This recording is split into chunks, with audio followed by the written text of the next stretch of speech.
Hello, my name is Karin, and I will be reading my Voltron Legendary Defender fan fiction entitled Seeking Level. Before I begin, a disclaimer: I do not own Voltron Legendary Defender, though I have borrowed its characters.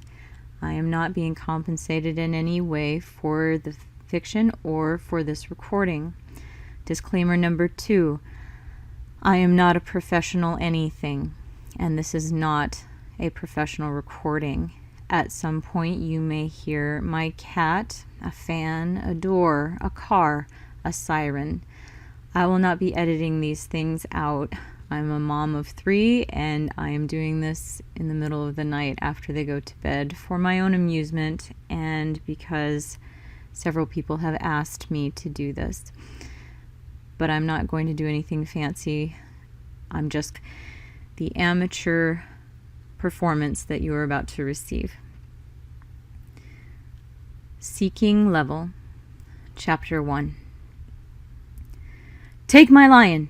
Keith yelled as he jerked out of the pilot's seat. Red obediently hovered over the crevasse as Shiro hurried to do as he said, knowing firsthand now what would happen if the lion's weight touched the ground.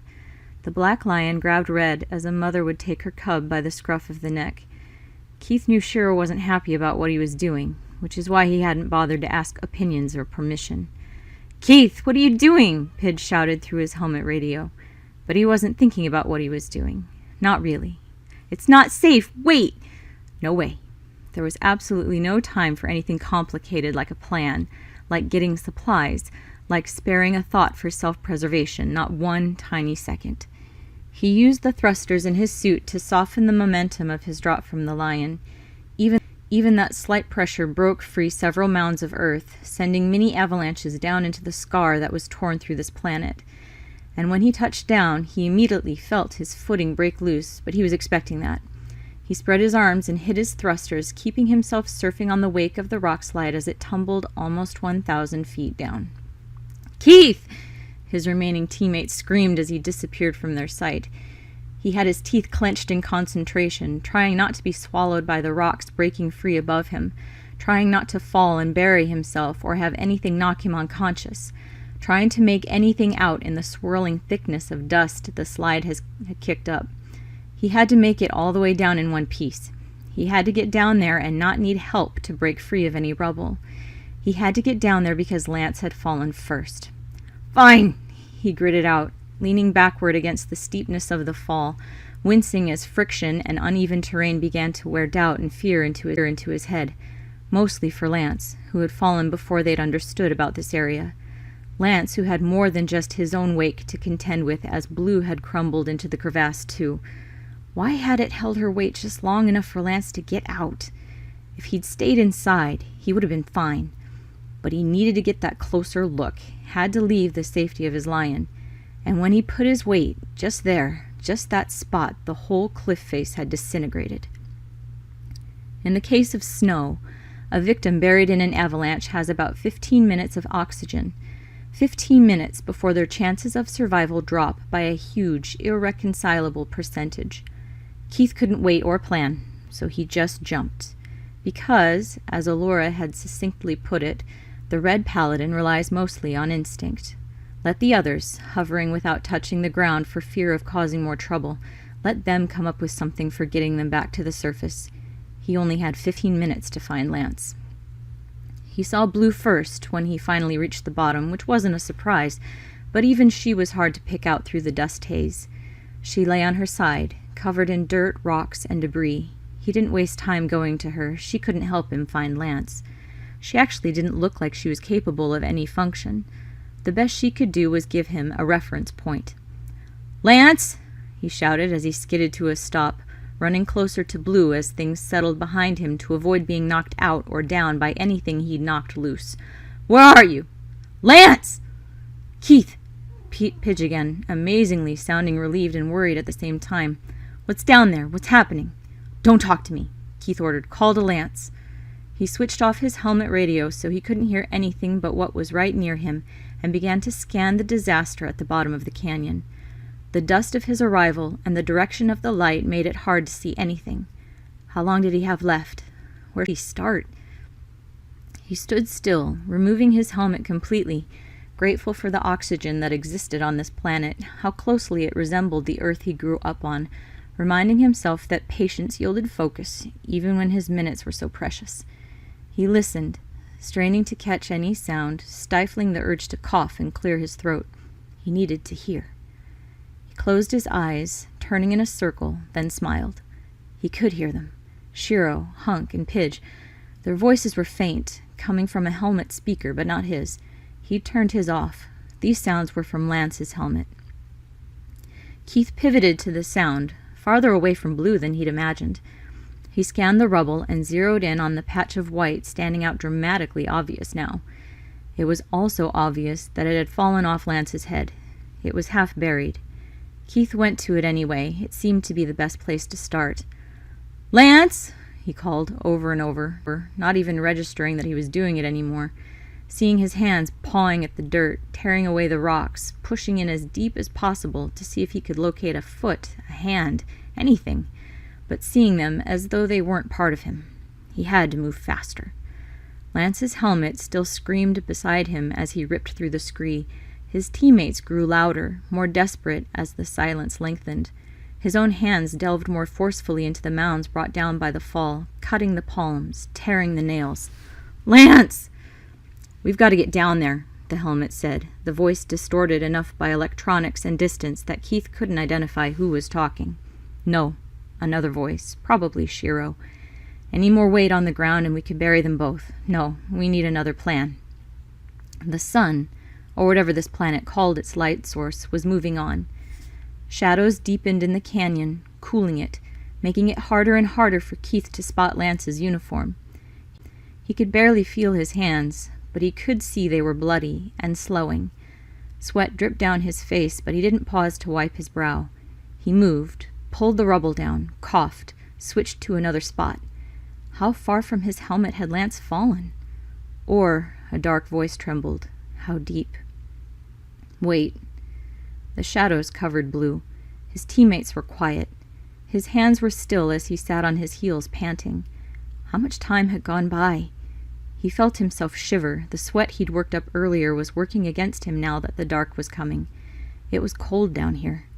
He put on his own helmet, switched the communication back on. "Guys!" His voice cracked horribly, his vocal cords coated in dust. "Keith!" Pidge yelped, and he could tell that she was sitting cross-legged, whether on the bridge or in her room in the castle, but somehow he knew that she was sitting cross-legged, just waiting for him to contact them with an update. Outside of... He shivered again. "I'll get Shiro." Why? Where was Shiro? Keith's shoulder hit the rock pile as he tumbled over, trying to pull the last of the heat from the ground, drained beyond comprehension. "Keith, what's going on? We're working out how to get you up out of there." "The whole planet is like a pastry or something," Hunk's voice. "The top layer is all crumbly. We haven't found a safe place to touch down yet so we can come get you." "Shiro." Keith's voice was still broken. "Shiro, I can't find him. How long has it been? How many minutes?" The answer was in the pause that followed these questions, but Keith had never been one to pick up on subtext. "Shiro?" "Keith," Shiro began in a tone that very clearly begged not to have to answer this question in words, but Shiro also knew that Keith would need to hear it clearly. "It's been almost 3 hours. You switched off your radio. We couldn't reach you. We've been analyzing the terrain to try and get down there, but apparently the best way is the way you did it, which for the record wasn't the brightest idea you've ever had." "Maybe not," Keith mumbled, clearing his throat, not thinking, shuddering as the temperature continued to drop. Where was Lance? Several hours. So much longer than 15 minutes. Chances of survival dropped to almost nothing after the first quarter hour. Lance. An ache settled into his chest that would have surprised him another time when he wasn't so tired. It would have taken him ages to figure out why, whether because he'd tried and failed, or whether the Blue Paladin actually meant something to him. But right now it was just there, one more hurt. "What is that?" "Keith, what's that noise?" Pidge asked suddenly. He pictured her adjusting levels on her computer and squinting as if that would help her hear better. "Interference in the connection?" Shiro guessed. Hours. How could it have been hours? Hours. How could it have been hours? He couldn't get past it. No, the signal is still strong. Geez, Keith, is that your teeth chattering? Keith! Shiro barked in his ear when he didn't answer. What's the temperature down there? I'm reading 13 degrees Celsius on the surface, but down where he is, it's probably colder. Keith, you with me? Listen, can you get to Blue? She'll make sure you don't freeze to death while we work this out. Lance, Keith began, not moving from where he had curled up in the dirt. His muscles were stiff and resisted even the idea of getting up. But he couldn't take cover yet, not when Lance was still out here somewhere. He couldn't just leave him. He heard someone choke, probably Hunk, trying to keep his crying quiet. I know. We will find him. But we need to keep you safe right now, Shiro explained, his voice equal parts tender and tactical. Go to Blue. That's an order. It took more than the cliff, but he managed it. Between the cold, the exhaustion, and the loss, it took a while to orient himself enough to even remember where the huge robot lion was. His foot slipped out from under him after only a few steps down the last pile he'd dug through, making him slide the rest of the way on his backside. What happened? Keith? I'm fine, Keith muttered hoarsely, standing up again, knowing that he was hunched over, but also knowing that it didn't really matter, since he was really, really alone down here. He hadn't thought, jumping out of Red, that this would be where the sunset found him. He'd known, that he could get to Lance before it was too late. That he'd been down here so long without finding anything but the helmet was so confusing that it took up all his attention. He moved to Blue only because Shiro was practically coaxing his every step. As he walked toward her, the light moved with him, reflecting off different bits of her, the claws, the jawline. She hadn't put up her particle barrier. She hadn't put up her particle barrier. Maybe she was broken as well as half covered in debris. He took another step, and the setting sun flashed over her eye. Another, and there was a glimmer off on Keith's left-hand side. He stopped before he knew what he was doing, turning slowly towards the unexpected glare, his brain and his body not in tandem as they should be. Lance, his voice said ahead of his recognition. The glare was from the reflective blue stripes on Lance's uniform. He was just lying there, not buried, just right there. Keith, I'm serious. You've got to stop and take cover for the night. Shiro, not understanding what Keith meant, not being able to see what Keith could see, still thinking that he had to convince Keith to abandon the search for what was undoubtedly their perished comrade. Adrenaline pricked through Keith's synapses, fired up his muscles. No wonder he hadn't found him in the piles of rubble. He'd somehow been thrown clear. Teammates buzzed in his headpiece, but he could only pay attention to one thing right then. I found him, he said, quiet happiness like warm water adding to his adrenaline. He's here. I got him. How many more ways could he say that? He dropped to his knees at Lance's side, inspecting the scene before touching him. The blue paladin lay crumpled on his stomach, his head turned toward Keith and his mouth slightly open. None of his limbs were bent strangely, and there weren't any noticeable breaks in his bones. Honestly, he looked like he'd just decided to lie down and enjoy the sunshine, only to accidentally fall asleep. Except for the dirt. Keith thought it was all streaks of dirt. I've got Lance, he said, quietly, again, disbelief making him repeat himself as he convinced his mind and soul that it was actually true. Here he'd been tearing the mountainside apart, and Lance had been just behind him. If he'd taken a few more steps closer to Blue, the last 3 hours would never have happened. Keith, Shiro sounded worried, helpless. He's alive, Keith said determinedly, watching Lance's back lift as he breathed. Hunk's shriek of joy at this news made him tip his head toward his shoulder, as if that would help to stifle the noise. Hunk wasn't the only one whooping either. It seemed all the inhabitants of the castle had thrown an impromptu cheering party, but Keith knew better than to be too excited yet. Hey, Lance, he called, prodding him just a bit on his shoulder.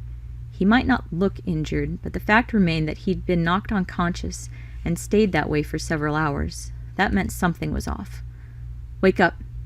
He tapped him gently on the face, then again not so gently, coming to the realization that he was going to have to somehow pick him up and carry him to Blue as complete uncooperative dead weight.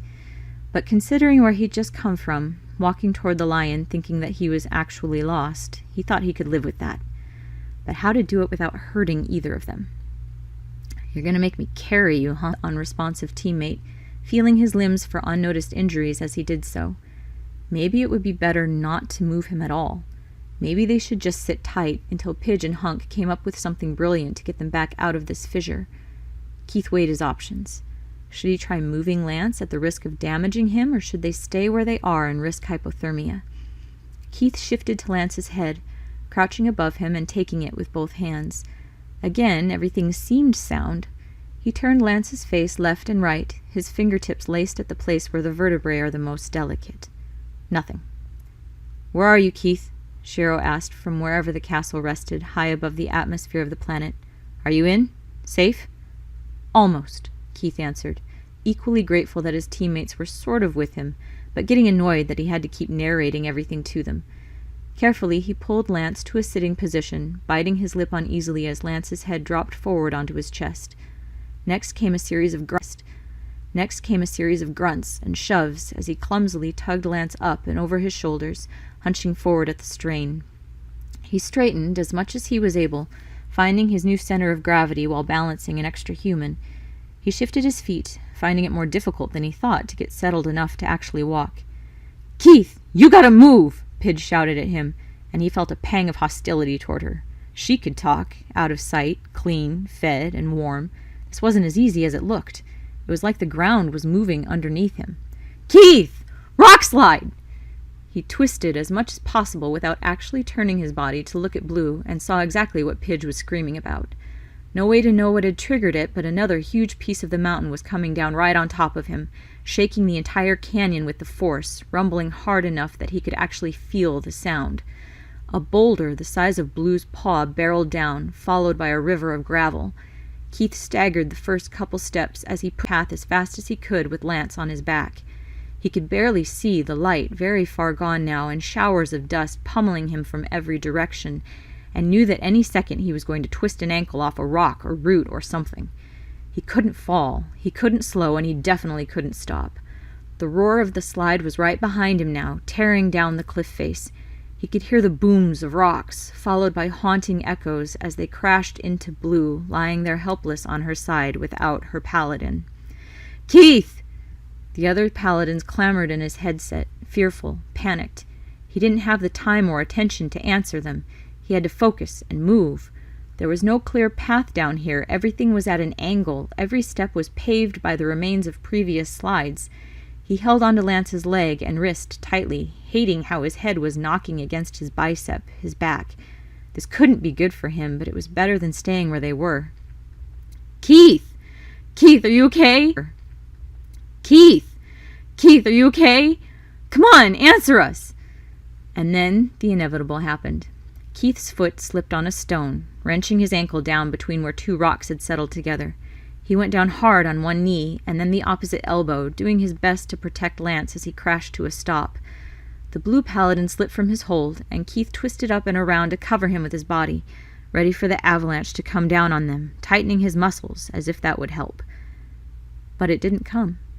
It was startlingly quiet now that he'd stopped, only his own ragged panting and racing heartbeat in his head. He squinted into the shadows behind him. Blue was nowhere to be seen. Whether the terrain had curved so she was just out of sight, or whether she'd been completely buried, it was hard to tell. But everything was still for the moment. He let himself down, resting his head on Lance's upturned shoulder, bracing himself against his torso, glad that he wasn't awake to know that Keith was practically lying on him, gasping. Pidge was crying now. He could hear it. "It's okay," he panted, gagging a bit on the words. His entire respiratory system felt dusty. "We're okay." Except their shelter for the night was no longer an option. He heard the team breathe in relief, and he rolled off Lance onto his back, gasped twice, then flipped himself over to cough and spit a mouthful of mud onto the ground. The dust was settling, but it was absolutely everywhere. In their hair, on their eyelashes, inside his mouth. Everywhere. Once he could pay attention to something besides getting enough oxygen into his lungs, he examined Lance again. He remained unresponsive, but he was still breathing. In the last moments of light, Keith dragged him toward a massive fallen boulder. It was as safe as they were going to get tonight. Pidge continued to talk to him, but he couldn't quite make out any specific words she might be saying. He was focused on pushing Lance as close to the stone as possible, and his ears were clogged and distorted sound. She was saying something about cold, maybe, or dark. Something there was plenty of down in the canyon, lots of cold and dark. He cleared his throat once more, spitting as much muck out as he could, then scooted himself close to Lance, too tired to think. "Keith, are you there?" Shiro's tone, more than his words, woke Keith up enough to struggle to listen. "Yeah," he croaked, making an attempt to lift his head. "We're here too," Shiro assured, and Keith nodded without remembering that his leader couldn't see him. "Do what you can for shelter, and get some rest. Someone's going to be monitoring you. We'll take it in shifts. We'll figure this out. How's Lance?" "He won't wake up," Keith answered, looking at Lance's face, barely being able to make out his features any more in the dark. "But that's it. I can't tell if there's anything else." "Okay," Shiro said, and Keith knew he was nodding to himself, thinking hard for some encouraging thing to say in this ridiculous disaster of a situation. "We'll get you. We just need more time." "I got all night," Keith said, trying to lighten the mood for Shiro, who rewarded his effort with a half-hearted sniff of amusement. "You did good, Keith," he complimented. Keith allowed himself a smile. He removed his helmet, huddled close to Lance for warmth, and slept. Pure physical strain wasn't enough to keep him asleep, however. It was still dark when he woke up, shivering. There were no stars that he could see from down here, and no moon either. He twisted, checking Lance, who was the same. Eyes closed, breathing steady. He patted his face, just in case that might rouse him. It didn't. Keith pushed up against him, curling his arms like a mummy and tucking his head into Lance's shoulder. It was so cold down here. He wondered who was still awake in the castle, whose turn it was to make sure they were safe. Picked up his helmet to find out, but didn't want to move that much in the cold. Trying to get even closer to Lance, he closed his eyes and willed himself back to sleep.